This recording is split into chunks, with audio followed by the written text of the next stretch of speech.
So today we're looking at the ideal independent 30. And we're going to go through a few basic fault finding techniques, just showing you basically how the boiler works in heating and hot water. We're going to start with just our basic checks using no equipment, no multimeter, just our basic human instincts and understanding the boiler. This is the status part here, so you've got the either 0, D or C. 0 meaning no demand, C meaning central heating, and D meaning domestic hot water. When the burner's on, the burn light is on here.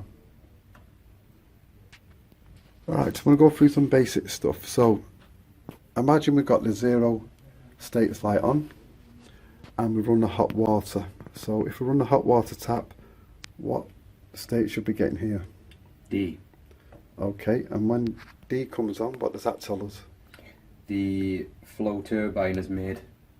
Okay, correct. And on central heating, so if we turn on the heating, what would we have to do to turn the heating on? We create a demand at the timer, Yeah. and then ask the customer where the room start is and turn the room start up. Okay, and then we get C here, and then the burn light will come on. Good, so that's what we'd get for the heating and hot water. On the casement removal, it's just 2 screws which on the bottom here, either side, and then you have a clip, 2 clips which you pull down like that, and then that releases that, and then you lift off the old front. So if you lift it off,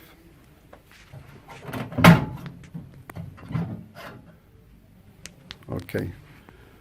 Now the next thing we're going to look at is the parts familiarisation. So we're just going to go around the boiler. Lloyd will point out the parts and see if you can remember them. So you can drop that down, yeah.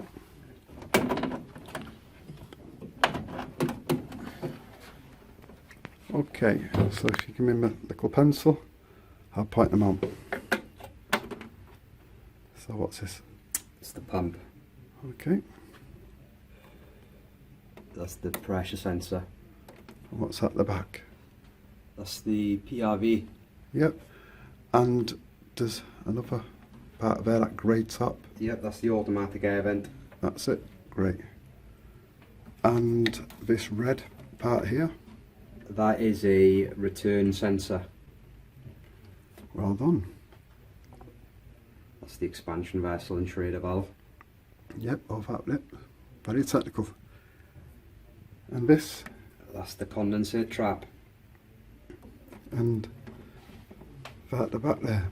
That's the plate hot water heat exchanger. That's it. And this? That is the actuator motor. Good. And that part behind it? That's the diverter valve. The gas valve. Yep. The spark generator. That's the electrodes, spark electrode. That is the flame sensing device. That is the fan. Okay. And that is the primary heat exchanger. Brilliant. And this other red device here? That is a flow thermistor. Good. And inside here, what's inside there? That is the printed circuit board. Brilliant. Okay, I think we've covered most things on this boiler. So that's the main parts familiarisation. Okay, Lloyd, I want you to explain to me for the hot water sequence what would happen starting from the front of the unit here. You explain to us what's going on. So once a customer has opened a hot tap, we should get a display here saying D. On this one, status, yeah. Status of D, and the blue burner light. That's it, okay, so that comes on. So what's going on inside the boiler? So at the moment the cold water is coming into the boiler, going through the flow turbine. Just point that out to us. There, just behind that condensate trap. Right, okay. And as you can see, sat on top is the Hall effect sensor. Right. Now what that Hall effect sensor does is it detects a drop in voltage. You'll see there are 3 cables on there. Let's look closely. Okay, so tell us what colours and what's going on there. So this red cable there is sending power from the PCB. Okay. The black is the ground, Yeah. and the blue is returning back. So what the PCB is looking for is a drop in voltage. What voltage is that? Do you know the actual voltage? Yeah, so at rest we should have 5 volts on the red coming from the PCB. Yeah. And in a demand state it should be 2 or 3 volts going back to the board. Wow, very impressive. Very impressive. Right, okay, so that happens, and what's next?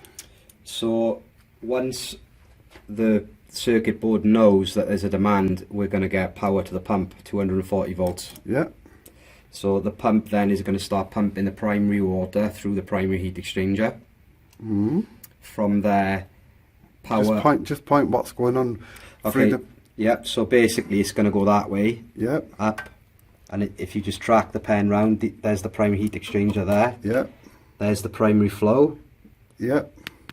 There's that flow thermistor that I told you about. Oh yeah. And there's the diverter valve. So what happens for hot water is this actuator pin is it's at rest hot water mode, but the pin is going to go back, which is going to allow the cold water to flow through the heat exchanger, and at the same time the primary heated water to go through this diverter valve and into that plate. Right. Okay. So it goes through the plate and then goes where? So it goes through the plate, and well, the primary water is just going to go back through the pump, and that is the primary circuit. Yes. Wow. I'm really impressed. You're a stranger. Right. Okay. So that's the hot water. Brilliant. Now, what about the heating? What goes on then? So if we go back to the main face of the boiler, this is the programmer. Yeah. So we're going to have on, or constant or timed is going to come on. Yeah. Then the room thermostat, which is just behind there, is going to be calling for heat. Yeah. And then the first thing that's going to run is this pump. Yeah. So in this scenario, the pump is going to start pumping, and again it's going to follow a similar track up through the return, through the primary heat exchanger, down through the flow. The difference this time is the actuator, the pin in the motor, is going to be out, which is central heating mode. So what this effectively does is it closes the port for hot water and allows the water to flow out of the boiler and around the radiator circuit. Okay, brilliant. So, there's something what you missed off though. How does it actually get hot, the primary water? What goes on? Oh, okay, so it gets hot obviously because this is a zero governor on the gas valve, and the way it works is the gas comes in on demand, gets energized, the solenoid is energized, Yeah. the fan sucks the gas, Yeah. mixes it in a ratio of 10:1, Yeah. and it gets pushed, well I say pushed, it's fanned Yeah. towards the burner, Yeah. which is inside there. Yeah. So now we have the gas and air mixture inside this. So what ignites it though? So the spark generator takes the 240 volts from the PCB, transforms it up to about 10,000 volts. Yeah. Inside there is the spark electrodes, Right. and in there there's 2 probes, because obviously the electric needs to jump the gap. Yeah. So we have the spark inside the main heat exchanger. Now we've got combustion of the gas, Yeah. and we need to monitor that. So this is a flame sensing device that's in the flame, Yeah. that sends a DC voltage back down, back to the board, Yeah. and it tells the boiler, we've Yeah. got ignition. Yes. Wow. Brilliant. Yeah. Okay. That's it. Brilliant. I think that's it on the process of heating and hot water. You covered that really good. Right, and finally, I'm going to ask you about what's going on when a burner's burning, what goes up with the gases, and explain that, please. Yeah, so as we mentioned, the gas is mixed in the fan and it's burnt downwards. And what happens is the gas, the products of combustion, they start travelling down this way, and they make their way down and up this. And the reason for that is because we've got the return there, and so we're preheating the water on the return. This is what makes it a high efficiency boiler.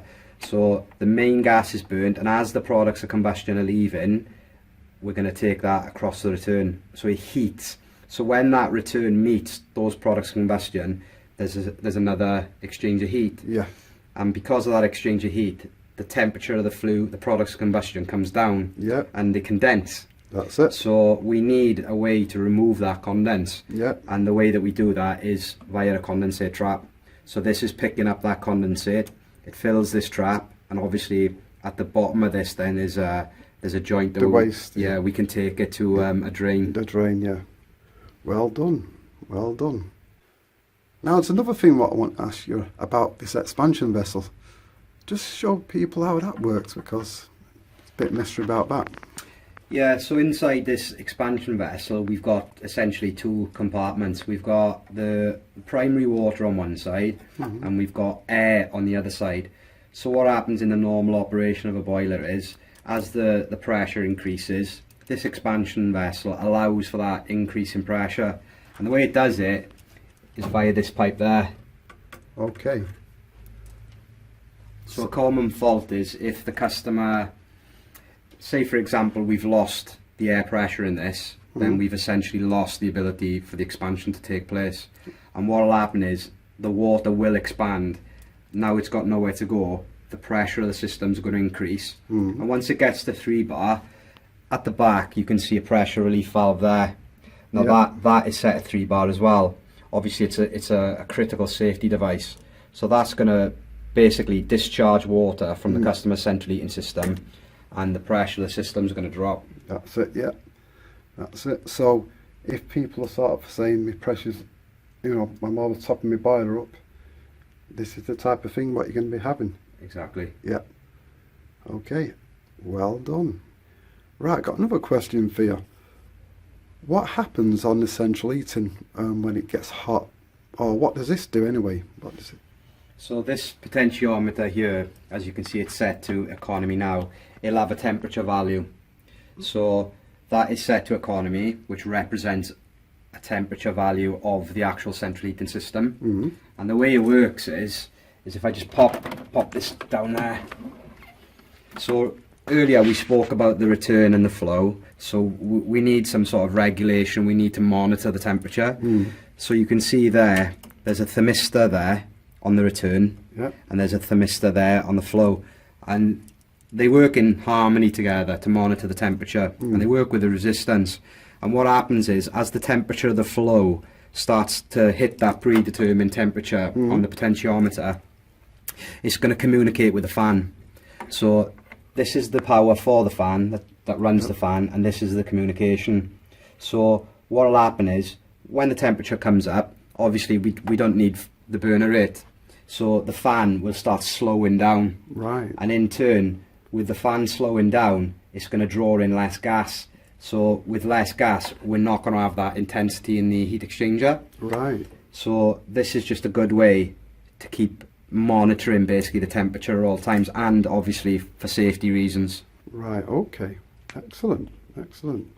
Right, so what's this one? This potentiometer, what's that for? So this is the hot water potentiometer. Right, okay. So obviously the customer then can set, where they want it. These are predetermined temperature values. Yep. So the temperature can be high and things like that. Okay, so what happens inside?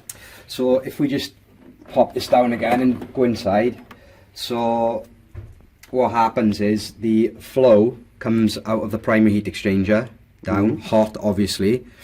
Obviously in hot water mode, the actuator pin is going to be in because it's hot water priority. Yep. The primary flow then, the heated primary flow water, is going to pass through the plate heat exchanger. Yep. And if you follow around, there's the return, and it's going to be pumped back round. But if you see, there's two thermistors. There's a return thermistor, and then there's a flow thermistor. Now if you think inside that plate, we've got to have an exchange of heat. Yep. So obviously cold water's going in and it's coming out hot. So there's going to be a difference between the temperature of the flow and return, because obviously when it comes out with the return, it's given up some of its heat. That's right. And that difference in temperature will be represented by a resistance value change. Right. So the resistance will be different there, and that is how the boiler regulates the hot water temperature. Okay, so that resistance value change, so what goes on with, say, the fan then? So as the boiler's running in normal operation for hot water mode, we're going to pretty much have full gas rate, Yep. but obviously it's dependent on the temperature sensor, so that fan determines how hot that is in there, because as it's ramping down, like we mentioned with the central heating, it's going to go slower Yeah, and it's going to ramp up for hot water. that's it. Okay, so what do you think in this plate here? Have you noticed something on this plate? What's unique to this boiler? Say to oppose like the valent or the Baxi? Yeah, well, there's actually something missing from that. It's the hot water sensor. That's right, you don't have one. Exactly. That's it, so something to note. There's no actual hot water sensor on the plate itself. It's using these two sensors here to regulate the temperature, as you said. You are an expert. Okay, I want you to explain to me what this part does at the back there. So that is an automatic air vent, and it does what it says on the tin. It automatically vents air from the system, because one of the problems you can have is if you drain this boiler down and you go about your your routine maintenance and you fill it back up without opening that, obviously you could bring air into the system, and central heating systems and air, they don't really go together. It can cause problems within the boiler itself. It can be noisy, and it could be something maybe somebody less experienced could easily overlook because of the location. You can see right there, it's way at the back. So when the boiler is being refilled, it is critical to have that open to allow that escape of air. Well done.